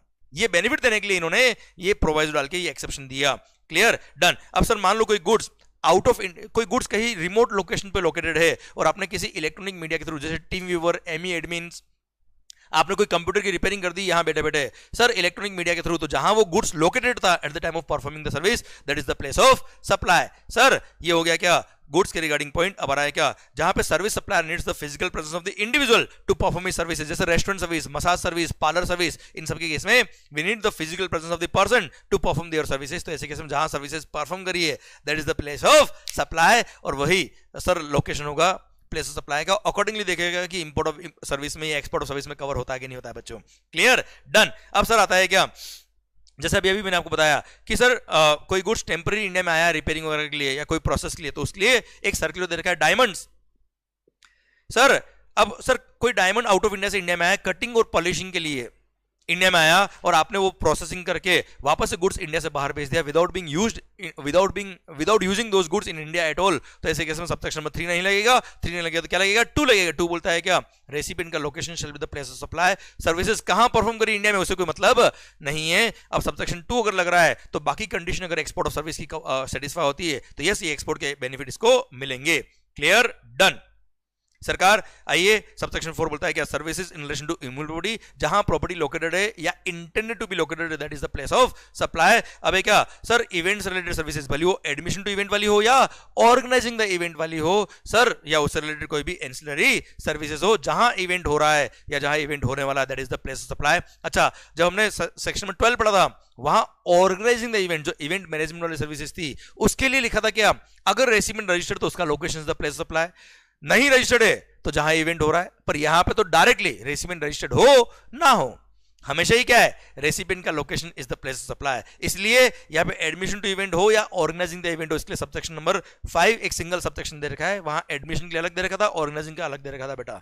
क्लियर? यहां पे डायरेक्ट रेसिपिएंट का जहां इवेंट हो रहा है that is the place of supply, बात ही खत्म बच्चों। सर अब सबसेक्शन 6 बोलता है क्या, सबसेक्शन 3, 4 और 5 वाली सर्विसेज, 3, 4, 5, 3 तो था performance based services, 4 immovable property, 5 event वाली सर्विसेज। अगर आप मोर देन 1 टेरिटरी में प्रोवाइड कर रहे हो इंक्लूडिंग 1 टेरिटरी इन इंडिया, तो एंटायर एक्टिविटी के लिए प्लेस सप्लाई क्या होगा? इंडिया होगा, टैक्सेबल टेरिटरी होगा और पूरे पे टैक्स लगेगा।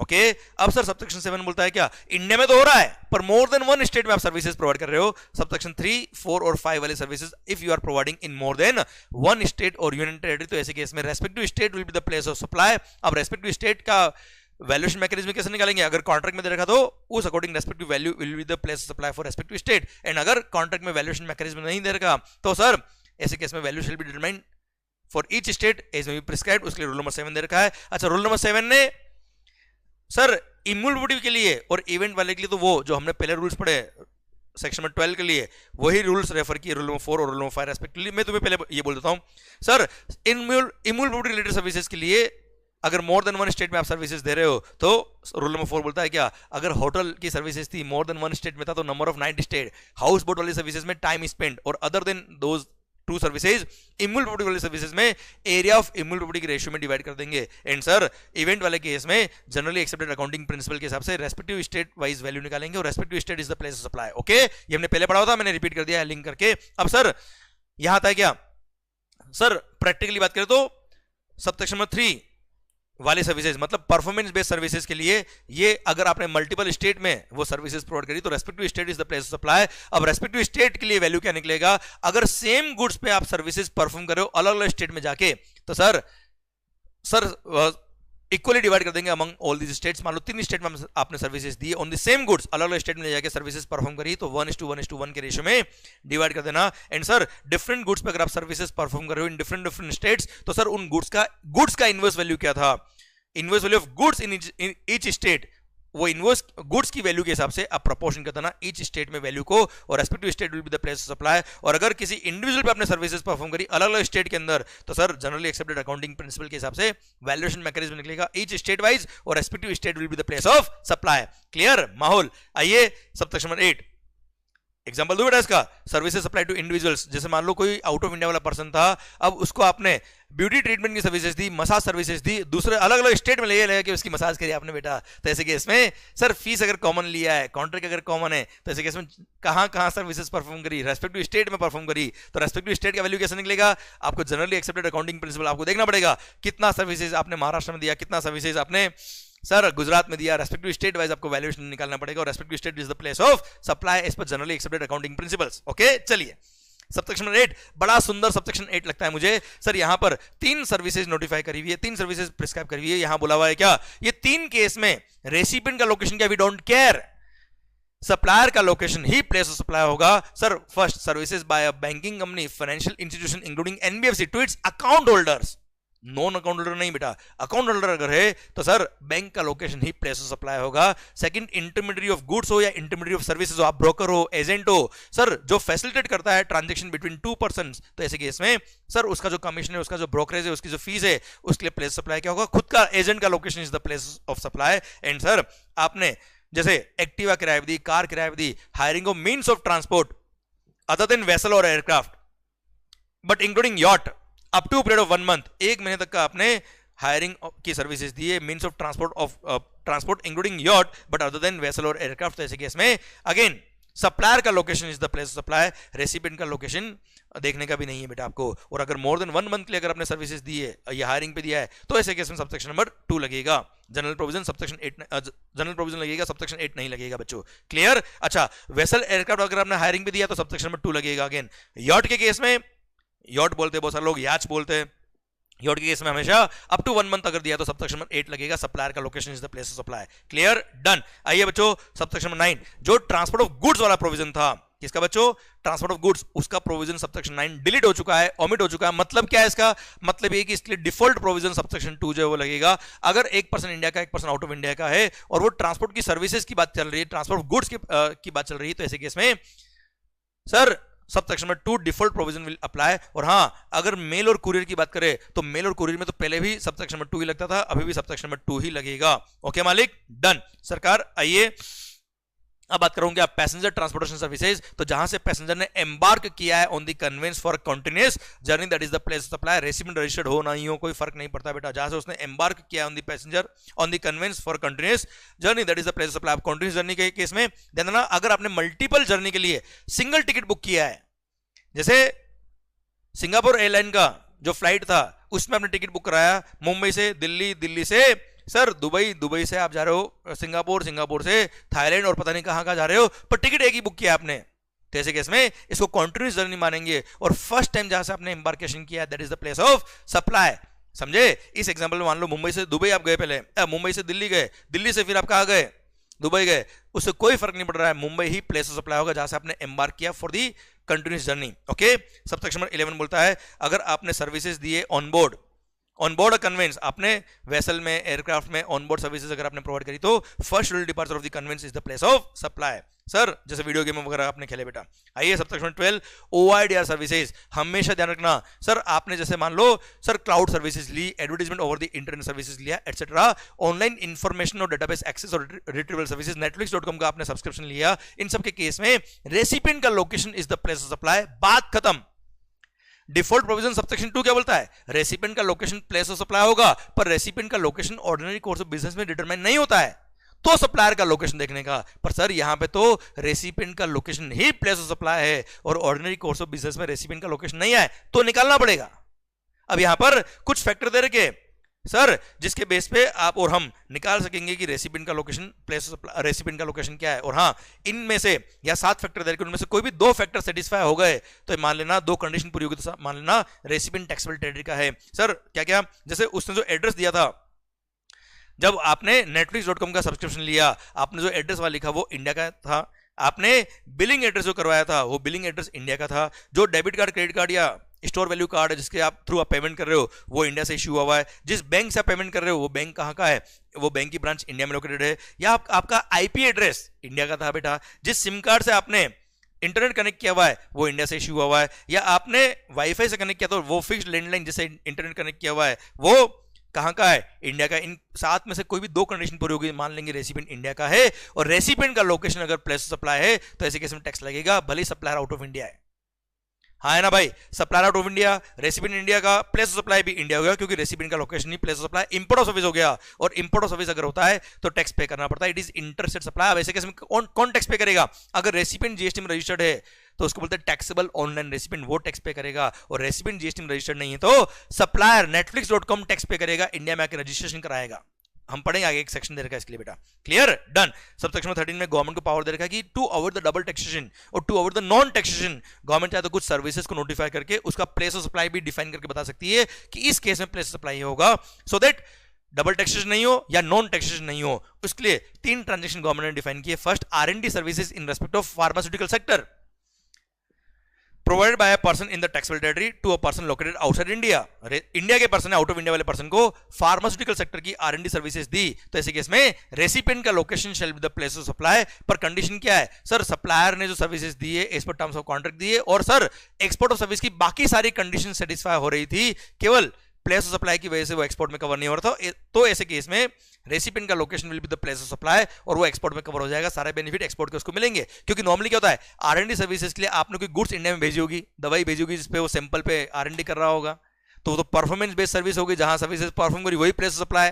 तो उस चक्कर में वहां सेक्शन में 13 सबसेक्शन 3 लग रहा था, और उस चक्कर में इसको एक्सपोर्ट का बेनिफिट नहीं मिल रहा था, इसलिए यहाँ पे स्पेसिफिक नोटिफाई करके बोल दिया कि रेसिपिएंट का location shall be the place of supply. Okay, अब आ रहा है क्या सबसेक्शन नंबर, इसी में एयरक्राफ्ट के इंजन पार्ट्स कंपोनेंट्स वगैरह का आप रिपेयर रिनोवेशन या सर ओवरहॉलिंग सर्विसेज दे रहे हो, या वेसल्स एयरक्राफ्ट शिप या उसके इंजन वगैरह का रिपेयरिंग मेंटेनेंस की सर्विसेज अगर आप दे रहे हो, तो ऐसे कि इसमें रेसिपिएंट का location will be the place of supply. Services कहां परफॉर्म करी वी डोंट केयर, रेसिपिएंट का location will be the place of supply. क्योंकि सर पर्टिकुलरली इस केस में क्या होता है, जैसे इंडियन एयरलाइन का कोई फ्लाइट है, एयर इंडिया का कोई फ्लाइट है जो आउट ऑफ इंडिया गया और वहां रिपेयरिंग हुई है, तो प्रैक्टिकली जहां सर्विसेज परफॉर्म करी वही प्लेस ऑफ सप्लाई। अब सप्लायर आउट ऑफ इंडिया का, रेसिपिएंट भले इंडिया का, प्लेस ऑफ सप्लाई जहां सर्विसेज परफॉर्म करी आउट ऑफ इंडिया वो प्लेस ऑफ सप्लाई हो रहा था, वो इंपोर्ट ऑफ सर्विस के स्कोप में नहीं आ रहा था, टैक्स नहीं लग रहा था, ये नॉन टैक्सेशन हो रहा था। इसलिए इन दोनों ट्रांजेक्शन को नोटिफाई करके बोल दिया क्या, रेसिपिएंट का location shall be the place of supply. अब एयर इंडिया का फ्लाइट तो एयर इंडिया रेसिपिएंट इंडिया का है, इंपोर्ट ऑफ सर्विस के स्कोप में आ जाएगा। रेसिपिएंट का लोकेशन अगर प्लेस ऑफ सप्लाई हो गया तो, और ऐसे केस में टैक्स लग जाएगा। तो नॉन टैक्सेशन को अवॉइड करने के लिए दोनों ट्रांजेक्शन रखे, और यहां पर डबल टैक्सेशन हो रहा था, इसको एक्सपोर्ट में कवर करने के लिए यहां पे कवर किया बेटा इसको। ओके डन, ये सेक्शन नंबर 13 सबसेक्शन 13 भी खत्म होता है। अब इसी के साथ पूरा section number 13 place of supply खत्म होता है। अब आइए कुछ सर्कुलर जो बड़े ही सुंदर होते हैं, बड़े इंपॉर्टेंट होते हैं एग्जाम्स के लिए, और डायरेक्ट क्वेश्चन बनते हैं इनके, जो बहुत इजीली आंसर आप दे सकते हो अगर आपने ढंग से रिवाइज किया है तो। आइए बच्चों, सबसे पहली बात एक्सपोर्ट ऑफ सर्विस के रिगार्डिंग था कि अगर किसी एक्सपोर्टर ने सर्विसेज या गुड्स सर्विसेज एक्सपोर्ट करी और ऐसे केस में उसको जो पेमेंट रिसीव हुआ है वो सर INR में रिसीव हुआ फ्रॉम द स्पेशल रूपी Vostro account of the corresponding bank, तो ऐसे केस में ये मानेंगे कि कन्वर्टिबल फॉरेन एक्सचेंज में ही पैसा रिसीव हुआ है। और ऐसे केस में सर आपने एक्सपोर्ट की अगर बाकी कंडीशन पूरी करी तो यस एक्सपोर्ट के अंदर वो कवर हो जाएगा। सेकंड आता है क्या, आपने मान लो कोई सर्विस का एक्सपोर्ट का कॉन्ट्रैक्ट लिया और उसमें से कुछ पार्ट आपने सब कॉन्ट्रैक्ट पे दे दिया। मैं एग्जांपल देके समझाता हूं आपको, बड़ा ही अच्छा पॉइंट है। मान लो सर ये है Yashwant Mangal, Yashwant Mangal is providing services to US के क्लाइंट को। अब यूएस के क्लाइंट को जो सर्विसेज में दे रहा हूं उसके लिए मेरा जो कॉन्ट्रैक्ट वैल्यू सपोज $1 लाख है बेटा, $1 लाख इज द फीस जो मैं सर्विसेज दे रहा हूं किसको, यूएस की कंपनी को बेटा। अब सर वो सर्विसेज देने के लिए सर मेरे को कुछ काम आउटसोर्स करना पड़ा, तो मैंने क्या किया सर, मान लो जापान का कोई पर्सन था, उसको मैंने कुछ काम आउटसोर्स कर दिया, तो आउट ऑफ रुपीज $1 लाख मैंने $30,000 का काम उसको आउटसोर्स कर दिया।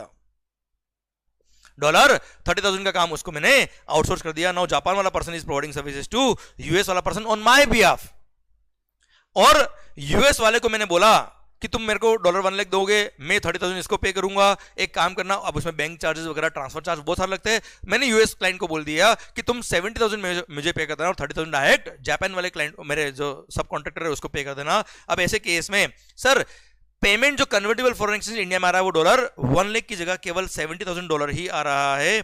तो क्वेश्चन आया क्या, एक्सपोर्ट ऑफ सर्विस के स्कोप में क्या $1 लाख पूरा आएगा या 70,000 ही आएगा? तो ये सर्कुलर ने क्लेरिफाई किया और बोला क्या, नहीं, ऐसे केस में entire $1 lakh will be considered as if those are received in India only, और ऐसे केस में पूरा $1 lakh is the export of service. और 30,000 की जो डॉलर की सर्विसेज थी ये मानेंगे जापान वाले ने यूएस वाले को तोड़ दिया है, जापान वाले ने सर्विस इंडिया वाले को दिया है। अब जापान वाले ने सर्विस इंडिया वाले को दिया है सर, तो वो इंपोर्ट ऑफ सर्विस के स्कोप में आ जाएगा, और इंपोर्ट ऑफ सर्विस के स्कोप में अगर आता है तो $30,000 पर आपको रिवर्स चार्ज मैकेनिज्म में as a import of service GST pay करना पड़ेगा। और हाँ, उस पर जो जीएसटी आप पे करोगे, सिंस वो सर्विसेज आपकी काम आई एक्सपोर्ट में, तो उसका आपको आईटीसी भी मिलेगा, और आईटीसी अगर काम नहीं आता तो आप उसका रिफंड भी ले सकते हो, वो आपका चॉइस है बेटा। हाँ है ना भाई, डन। पर अल्टीमेटली जो आपने सब कॉन्ट्रैक्ट पे काम दिया है और भले पेमेंट डायरेक्ट यूएस ने जापान वाले को दे दिया है, फिर भी entire $1 lakh will be considered as export of service. This is the point. आइए मालिक, sir place of supply in respect to various cargo handling services provide by port to client. Sir क्या होता है, कभी भी कोई आउट ऑफ इंडिया से vessel आ रहा है, एयरक्राफ्ट आ रहा है, अब वहां पे जो कार्गो अनलोड होता है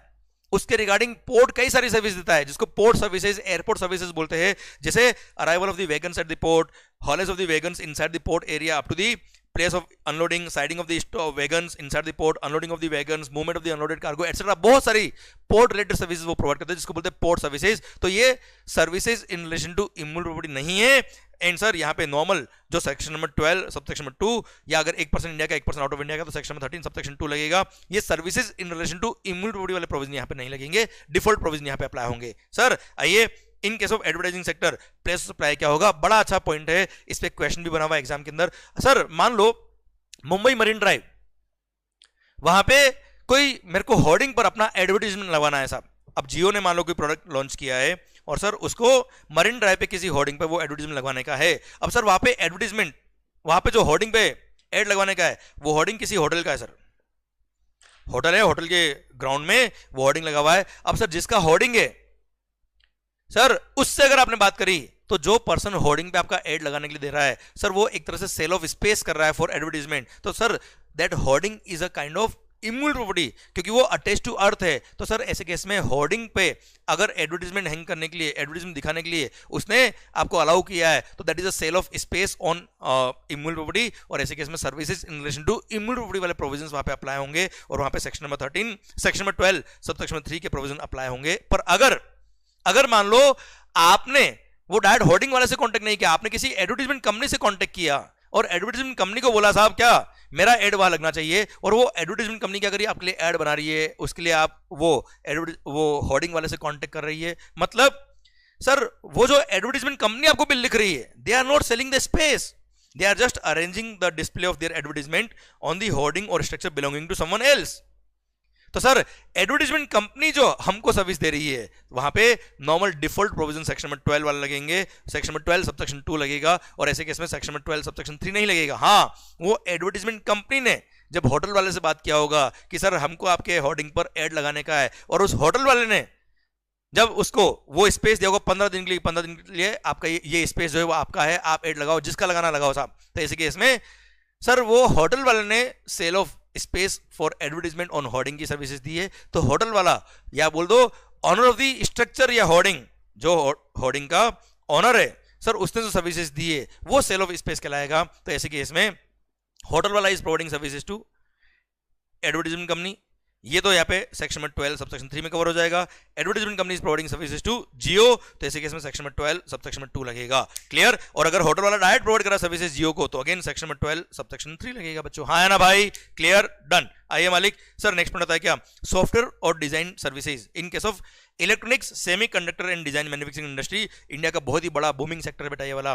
तो सर क्या होता है, सेमीकंडक्टर अगर आप उसके रेस्पेक्ट में आप कोई सॉफ्टवेयर बना रहे हो, डिजाइन बना रहे हो बेटा, तो सर ऐसे केस में जब आउट ऑफ इंडिया वाले क्लाइंट को you are providing the services, तो ऐसे केस में यहाँ पे नॉर्मल प्रोविजन सेक्शन में 13 सबसेक्शन 2 के प्रोविजन लगेंगे। और सर यहाँ पर सर उन्होंने क्या किया, सपोज कोई सैंपल यहां भेजा है, हार्डवेयर, सैंपल हार्डवेयर, प्रोटोटाइप जिसको बोलते हैं, just to run your software. आपने जो सॉफ्टवेयर बनाया है, आपने जो डिजाइन बनाई है, क्या उस पर प्रॉपरली रन हो रही नहीं हो रही है, जो आउटपुट उनको चाहिए वो प्रॉपर आउटपुट मिल पा रहा कि नहीं मिल पा रहा है आपके सॉफ्टवेयर के through, just to test your software. उन्होंने कोई प्रोटोटाइप या सैंपल भेजा है, तो it's a part and parcel of the software development services.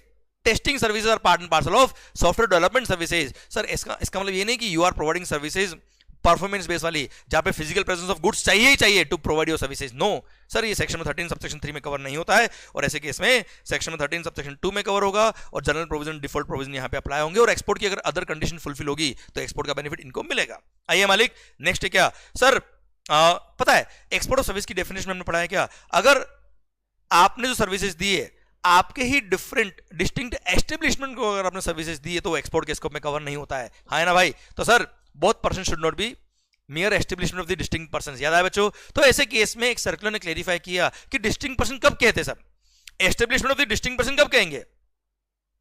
तो सर उसके लिए यहां पे क्लेरिफिकेशन आया और बोला क्या, मान लो कोई कंपनी आउट ऑफ इंडिया है, उस कंपनी का इनकॉर्पोरेशन आउट ऑफ इंडिया हो रखा है, उसने अपना कोई ब्रांच या रिप्रेजेंटेटिव ऑफिस इंडिया में खोला है, पर उसका इनकॉर्पोरेशन नहीं कराया, उसका कोई सेपरेट लीगल एंटिटी क्रिएट नहीं करवाया as a company in India, तो ऐसे केस में now that is merely a branch या रिप्रेजेंटेटिव ऑफिस है उस फॉरेन कंपनी का। तो ऐसे केस में both are mere establishments of the distinct person. और ऐसे केस में sir establishment of distinct person अगर है, तो सर अगर इंडियन ब्रांच ने उस फॉरेन कंपनी को जो उसकी पेरेंट कंपनी थी उसको अगर सर्विसेज दी, तो वो एक्सपोर्ट के स्कोप में कवर नहीं होगी।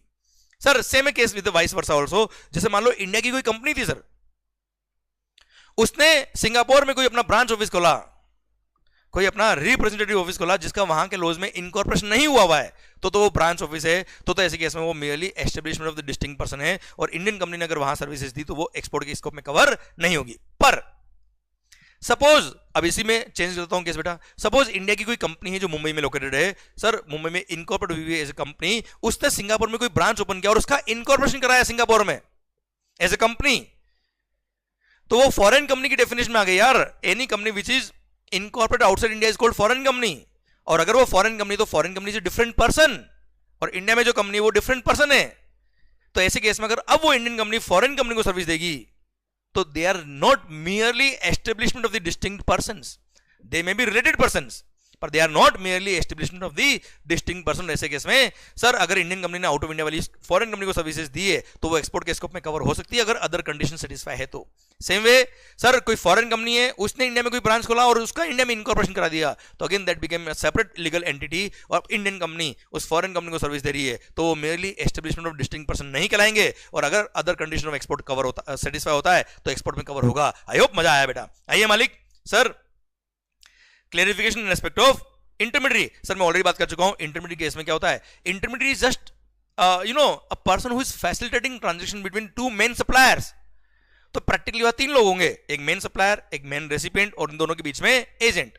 सर मिनिमम 3 पार्टी होगा, 2 डिस्टिंक्ट सप्लाई, तो मेन सप्लाई जो प्रिंसिपल टू प्रिंसिपल बेस पे हो रही है सप्लायर और कस्टमर के बीच में, एंड हम बीच में क्या कर रहे हैं सर, एंसिलरी सर्विस दे रहे हैं फॉर इंटरमीडियरी। हाँ है ना भाई, तो ब्रोकर एजेंट की सर्विसेज होती है वो इसमें कवर होती है। अगर आपने किसी को काम आउटसोर्स किया, सब कॉन्ट्रैक्ट बेस पे दिया है, तो सब कॉन्ट्रैक्टर जो काम करता है वो प्रिंसिपल टू प्रिंसिपल बेस पे कर रहा है, ही इज नॉट एजेंट। हाँ है ना भाई, वो इंटरमीडिएट के स्कोप में कवर नहीं होगा, वो नॉर्मल सब कॉन्ट्रैक्टर होगा, नॉर्मल सर्विसेज के स्कोप में कवर होगा। सब contractor for services not an intermediate services. Clear? अच्छा हम ये बात क्यों करें, क्योंकि इंटरमीडिएट सर्विसेज के लिए सेक्शन नंबर 13 अलग से दे रखा है अगर इंटरनेशनल ट्रांजेक्शन है तो, और वहां पे हमेशा सप्लायर का लोकेशन ही प्लेस ऑफ सप्लाई होता है, रेसिपिएंट का लोकेशन क्या वी डोंट केयर।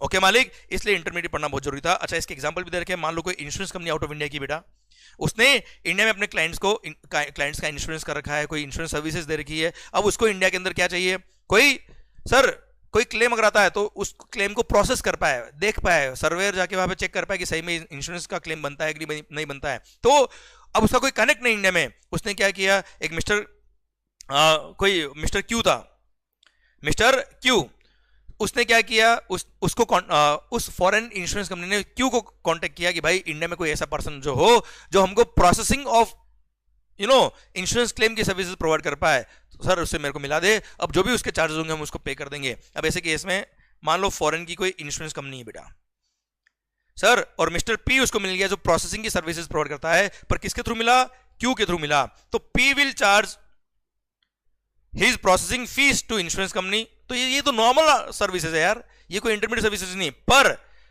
क्यू ने बोला क्या, भाई तुम दोनों का मैंने ट्रांजेक्शन करवाया, मेरे को बीच में क्या मिलेगा, तो उसको बोला क्या, जो भी फीस हमारी होगी उसका 5% तक कमीशन मिलेगा। तो 5% जो कमीशन क्यू चार्ज कराए वो क्यू की सर्विसेज आर इंटरमीडिएट सर्विसेज, और क्यू के केस में इंटरमीडिएट सर्विसेज के प्रोविजन अप्लाई होंगे। क्लियर? डन। अब सर मान लो कोई आउटसोर्स कर दिया आपने, जैसे कस्टमर केयर की सर्विसेज आउटसोर्स कर दी किसी बीपीओ फर्म को, बिजनेस प्रोसेस आउटसोर्सिंग फर्म को, तो आउटसोर्स किया है, they are not providing any agent वाली services, they are not providing any intermediate services, वो इंटरमीडिएट में कवर नहीं होंगे। आइए बच्चों, now advertisement services to foreign client. अगर मान लो आपने सर आपका कोई फॉरेन क्लाइंट है, उसको इंडिया में कोई एडवर्टाइजमेंट करवाना है, उसने सारा का सारा काम एडवर्टाइजमेंट का आपको आउटसोर्स कर दिया और आपको बोल दिया क्या, आपको ही वेरियस मीडिया प्लेटफॉर्म सेलेक्ट करने हैं, भले वो इलेक्ट्रॉनिक मीडिया हो, भले वो इंटरनेट मीडिया हो, भले वो प्रिंट मीडिया हो, आपको देखना है कहां एडवर्टाइजमेंट करना है, आपको ही कॉन्टेक्ट करना है, आपको ही एड बनवाने हैं, आपको ही एड डिस्प्ले करवाने हैं। तो you are providing advertisement services to foreign client, you are not intermediate. अब उसमें भले ही वो फॉरेन क्लाइंट के जो इंडिया में सब्सिडरी वगैरह है वो आपसे कांटेक्ट कर रहे हैं बार बार, sir for display of advertisement वगैरह जो भी कोऑर्डिनेशन करना वो लोग कर रहे हैं, उससे कोई फर्क नहीं पड़ता है। You are providing advertisement services to that foreign client only sir. और ऐसे केस में सर एडवर्टाइजमेंट सर्विसेज का अलग से कोई सबसेक्शन नहीं, तो सेक्शन नंबर 13 सबसेक्शन 2 लगेगा और उसके अकॉर्डिंग प्लेस ऑफ सप्लाई निकलेगा। पर अगर मान लो आपने क्या किया, मेयरली किसी एडवर्टाइजमेंट कंपनी से उस फॉरेन कंपनी का डील करवा दिया और बीच में अपना कमीशन लिया, तो ऐसे केस में सेक्शन नंबर 13 सबसेक्शन नंबर 3 लगेगा और ऐसे केस में आप इंटरमीडिएट के स्कोप में आ जाओगे। पर अगर आपने सर एंटायर काम आउटसोर्सिंग खुद ने ले लिया है, तो you are providing advertisement services to that foreign client, वहां पे सेक्शन नंबर 13 सबसेक्शन नंबर 2 लगेगा और सर वहां पे इंटरमीडिएट आप नहीं कहलाओगे। क्लियर? चलिए मालिक, अच्छा ये ध्यान रखना, ये बुक जो मैंने ड्राफ्ट किया ना, बहुत ही ध्यान से ड्राफ्ट किया है आपने। अगर इनके जो मैंने रेड वर्ड्स मार्क किए हैं वो भी ध्यान से, अगर आपने एक बार सर्कुलर पढ़ने के बाद वो रेड वर्क को रिवाइज कर लिया ना सर, आपका मोटा मोटी पूरा सर्कुलर रिवाइज हो जाएगा सर। और अगर आपको लगे कुछ वर्ड्स मिसिंग है तो आप और मार्किंग कर लीजिए सर। जैसे मैंने इस सर्कुलर का एक एग्जांपल देता हूं मैं आपको सर, कैसे अभी जो मैंने पढ़ाया ना आपको कैसे रिवाइज होगा सर। हेडिंग पढ़ो, क्लेरिफिकेशन इन रेस्पेक्ट ऑफ, जब आपको एग्जाम से पहले रिवाइज करना हो कैसे करेंगे आप, clarification in respect of advertisement services provided to foreign client. तो जैसे ही हेडिंग आएगा दिमाग में वो ट्रांजेक्शन आना चाहिए बेटा आपके। अब आउटसोर्स किया है एंटायर एक्टिविटी ऑफ एडवर्टाइजमेंट, इतना सा पढ़ लिया आपने, इसका मतलब वो एजेंट वाला काम नहीं कर रहा, आपका एक बार सर्कुलर पढ़ा हुआ होना चाहिए बेटा। अब ऐसे केस में it is not an intermediate और place of supply section 13 subsection 2 लगेगा, 13(8) नहीं लगता बेटा। पर merely facilitating the advertisement service कर रहे हो तो ऐसे केस में आप इंटरमीडिएट के स्कोप में आओगे और ऐसे केस में place of supply under section में 13(8) भी लगेगा। दैट्स इट सर, इतना पढ़ लिया तो भी पूरा आपका सर्कुलर खत्म हो गया बच्चों। सर ये पूरी मेहनत आपके लिए करी हुई है, बस आप दिल से पढ़ाई करिए, मन से पढ़ाई करिए, पूरा कंसंट्रेशन से पढ़ाई करिए, you will start enjoying the पढ़ाई, मेरी गारंटी बेटा आपसे। आओ बच्चों, और हाँ, अगर ये रिवीजन लेक्चर से मजा आ रहा हो तो लाइक तो बनता है, और कमेंट में सर शानदार वाला कमेंट करके बताइएगा कि किस तरह से आपको रिवीजन लेक्चर्स हेल्प कर रहे हैं। आओ मालिक, sir clarification place supply applicable to custodial services provided by bank to foreign portfolio investors. तो फॉरेन पोर्टफोलियो इन्वेस्टर्स को जो बैंक सर्विसेज प्रोवाइड करते हैं सर, तो आपने और मैंने सेक्शन 13 सबसेक्शन 8 क्लोज ए पढ़ा है कि services by banking company financial institution including NBFC to its account holder के केस में सप्लायर का location is the place of supply. पर ये नॉर्मली जो अकाउंट होल्डर को बैंक सर्विस था वो नहीं है यार, they are just involve in keeping their investment safe and handling transaction like buying and selling of securities, so that उनको फॉरेन कंट्रीज में सर वहां के जो कानून है, वहां के जो लॉज है, उनको सर फॉलो करने में टेंशन नहीं है, रेगुलेशंस का हेडेक उनको नहीं हो। यहाँ का इन्वेस्टर वो इंडिया के बैंक के थ्रू इन्वेस्टमेंट कर देता आउट ऑफ इंडिया, तो sir they are not account holders. हाँ है ना भाई, ऐसे केस में normal sir section number 13 subsection 2 लगेगा और उसके अकॉर्डिंग प्लेस ऑफ सप्लाई निकलेगा। सर आइए, sir cloud computing service providers को जो सर्विसेज दिए, डेटा होस्टिंग सर्विसेज। अब सर ये ट्रांजेक्शन भी सीखना, समझना, एक सेकेंड ना। ओके, देखिए बच्चों, डेटा होस्टिंग सर्विस अगेन देखो बेटा, जीएसटी से टैक्स ऑन ट्रांजेक्शन, हमेशा पहले कोई भी सर्कुलर या कोई भी प्रोविजन पढ़ो तो पहले ट्रांजेक्शन डिफाइन करो। ट्रांजेक्शन एक बार आपने विजुअलाइज कर लिया, फिर देखना जीएसटी तो बहुत जल्दी से आपको समझ में आएगा। सर आपके पास भी कोई मोबाइल फोन होगा, जैसे आईफोन है, अब सर वहां पे आईक्लाउड सर्विसेज आपने ली। अब आईक्लाउड सर्विसेज आपने किससे लिए? एप्पल से। आप है कंज्यूमर जिसको Apple is providing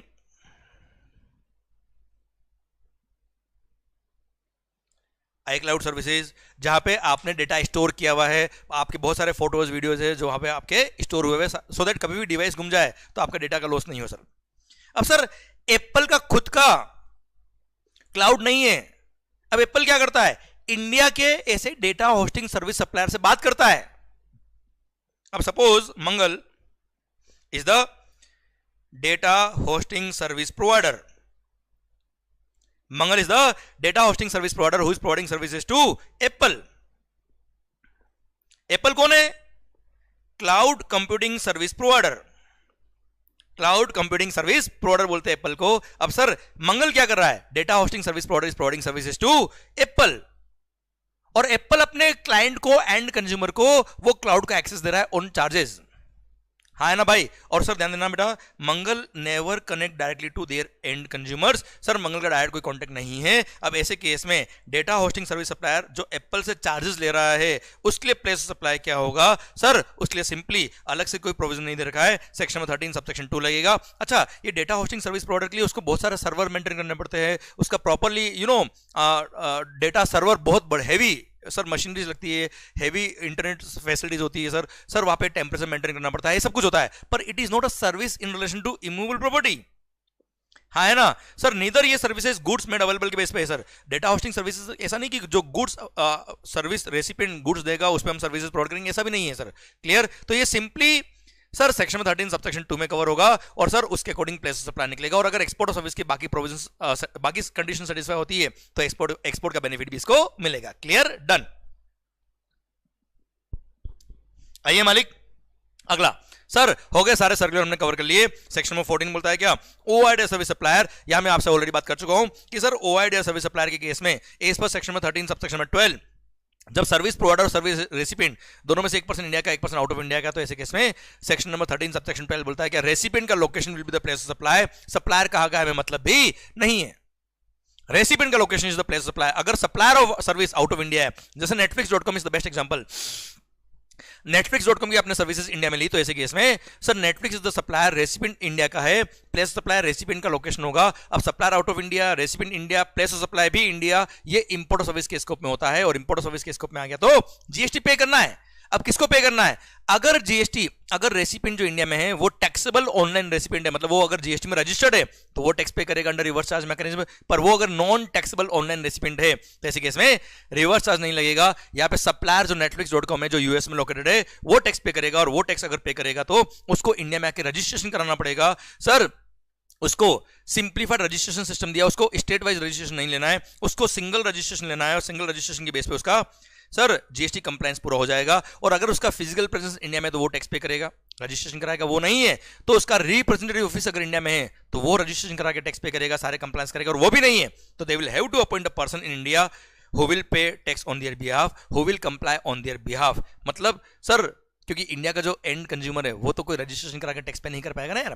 clear, done. तो सर अब netflix.com से सर्विसेज ली आपने, ऐसे कैसे नेटफ्लिक्स को रजिस्ट्रेशन करा के टैक्स पे करना पड़ेगा। पर मान लो बीच में कोई इंटरमीडिएट है, मान लो netflix.com के उस वीडियो का आपको लिंक मिला कहां से, सर टेलीग्राम से, या सर किसी और मीडिया के थ्रू आपको लिंक मिला। अगर बीच में कोई इंटरमीडिएट है तो ध्यान रखिएगा, for the purpose of GST उस इंटरमीडिएट को मान लेंगे कि सप्लायर और सर्विस वो इंटरमीडिएट है, और ये सारे जीएसटी रजिस्ट्रेशन कराना, जीएसटी पे करना, सारे कंप्लायंस करना उस इंटरमीडिएट की जिम्मेदारी हो जाएगी sir, to comply with all the provisions of the GST under GST, क्योंकि ये मान लेंगे कि वही सप्लायर और सर्विस है। पर अगर ये चारों कंडीशंस क्यूमुलेटिवली सेटिस्फाइड है तो सर ऐसे केस में वो इंटरमीडिएट लायबल नहीं होगा, ऐसे केस में वो netflix.com ही लायबल होगा। चार कंडीशन कौन कौन सी? सबसे पहला, जो इनवॉइस या कोई डॉक्यूमेंट इश्यू हुआ है फॉर दिस ट्रांजेक्शन वो क्लियरली आइडेंटिफाई करता है कि ये सर्विस ये वाली है और सर्विस सप्लायर इसमें netflix.com है। सेकंड, सर जो बीच में इंटरमीडिएट है, सपोज इंस्टाग्राम है या टेलीग्राम है, सर न तो ये पेमेंट कलेक्ट करता है,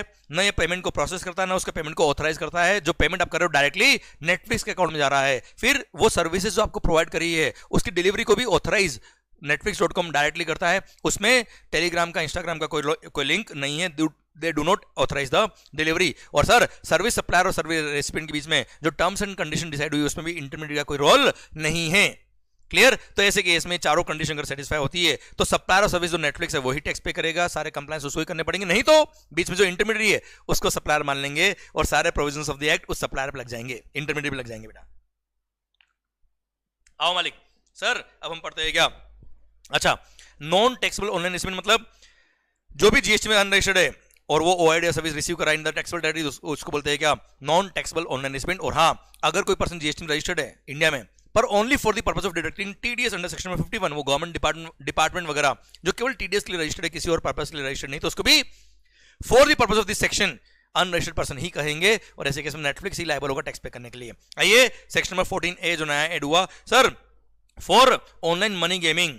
सर ऑनलाइन मनी गेमिंग की सर्विसेज अगर आपने आउट ऑफ इंडिया की किसी वेबसाइट से इंडिया में ली है तो ऐसे केस में sir that is a taxable supply, वो स्पेसिफाइड एक्सटर्नल क्लेम के स्कोप में आता है, टैक्स पे करना पड़ेगा। अब टैक्स कौन पे करेगा? जो ऑनलाइन मनी गेमिंग वाली वेबसाइट जो आउट ऑफ इंडिया है उसी को टैक्स पे करना। आप ध्यान रखना, यहाँ पे जो गेम खेल रहा है वो जीएसटी में रजिस्टर्ड हो अनरजिस्टर्ड हो, हर केस में सप्लायर ही लायबल है और उसको इंडिया में आके रजिस्ट्रेशन लेना पड़ेगा, सिंगल रजिस्ट्रेशन लेना पड़ेगा, स्टेट वाइज रजिस्ट्रेशन लेने की जरूरत नहीं है, थ्रू सिंप्लीफाइड रजिस्ट्रेशन स्कीम, और सारे कंप्लायंस उसको करने पड़ेंगे। अगर उस वेबसाइट वाले का आउट ऑफ इंडिया वाली जो ऑनलाइन मनी गेमिंग वाली सर्विस सप्लायर है उसका अगर इंडिया में फिजिकल प्रेजेंस है तो सारे कंप्लायंस वो करेगा, वो नहीं तो उसका रिप्रेजेंटेटिव ऑफिस अगर इंडिया में तो वो करेगा, नहीं तो they will have to appoint a person in India who will pay tax on their behalf, जो सेम प्रोविजन में पड़ा है। और हाँ, अगर इन्होंने जीएसटी के प्रोविजंस को कंप्लाई नहीं किया तो सर उनकी जो सर्विसेज है ऑनलाइन मनी गेमिंग की उसको ब्लॉक कर दिया जाएगा for access to the public in India. Okay done. आइए sir section 15, refund of IGST to international tourist. अगर कोई टूरिस्ट इंडिया में आया, इंटरनेशनल टूरिस्ट जो